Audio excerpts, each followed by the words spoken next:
फैसला साजी के हवाले से आरिफ साहब, आप महसूस करते हैं कि IMF की जो शराइत हैं वो भी बड़ी सख्ती से उस पर अमल दरामद का कहते हैं, जैसा कि ये टैक्स रिफॉर्म्स और टैक्स दायरा कार बढ़ाने की बात है, तो एक बहुत टफ पोजीशन में नहीं हुकूमत इन चीज़ों के ऊपर दीगर फरीकैन की बात के ऊपर अमल करें, या उसको भी इस पर, जिस तरह आप इस उम्मीद का इजहार कर रहे हैं कि हुकूमत इस पर ज़रूर गौर कर रही है? आई थिंक IMF भी उनसे ये कहती है कि आप जो है वो टैक्सेशन नेट को जो है ब्रॉड बेस करें, जो लोग आपको टैक्स दे रहे हैं उन्हीं पर मजीद टैक्स जो है वो आप न ला दें, और जो लोग टैक्स नहीं दे रहे हैं उनसे आप टैक्स वसूल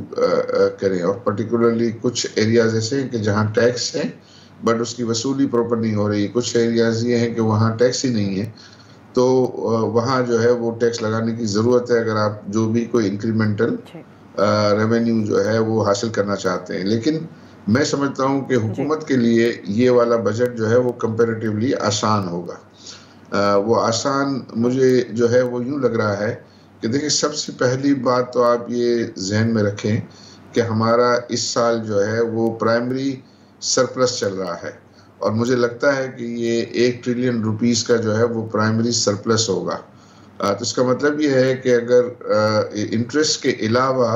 हुकूमत के जो भी रेवेन्यूज़ हैं वो हुकूमत के ख़र्चों को न सिर्फ पूरा कर रही है, बल्कि कुछ जो है वो ये डेट सर्विसिंग में भी वो उसको भी जो है वो कंट्रीब्यूट कर रही है उस बारे में। तो अगले साल जो है वो ये एक्सपेक्ट करना चाहिए कि हमारा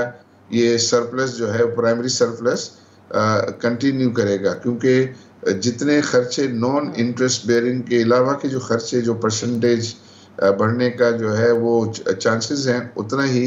वो रेवेन्यू की नॉर्मल ग्रोथ से जो है वो पूरा हो सकेगा। दूसरा ये है कि जो इंटरेस्ट रेट जो है, चूँकि इन्फ्लेशन कम आ रहा है तो इंटरेस्ट रेट कम होने के चांसेस हैं, और इंटरेस्ट रेट चूँकि इन्फ्लेशन कम होगा तो फिर इंटरेस्ट रेट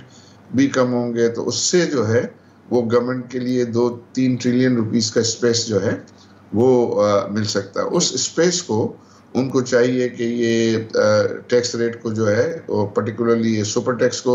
आधा करने के लिए उसमें जो है वो इस्तेमाल किया जा सकता है। एनर्जी पर ऑलरेडी काम हो रहा है, और एनर्जी पे जो है यही है कि आप इसका जो अभी 17-18 सेंट है उसको वो 13 सेंट पर लाने की बात की जा रही है, और वो 13 सेंट भी आएगा तो एक जो है वो रिलीफ होगा। तो फिर ये है कि इस साल जो है वो स्टेट बैंक के जो प्रॉफिट्स हैं वो कोई 1 ट्रिलियन से ज़्यादा इंक्रीमेंटल है, मतलब एडिशनल प्रॉफिट उनको जो है वो 1 ट्रिलियन से ज़्यादा हुआ है जो नॉन टैक्स रेवेन्यू में जाता है, और ये अगले साल ये भी ये गवर्नमेंट के पास अवेलेबल होगा। तो यूँ जो है वो मुझे लगता है कि ये साल जो है वो कंपैरेटिवली बजट बनाना गवर्नमेंट के लिए आसान है as compare to last year.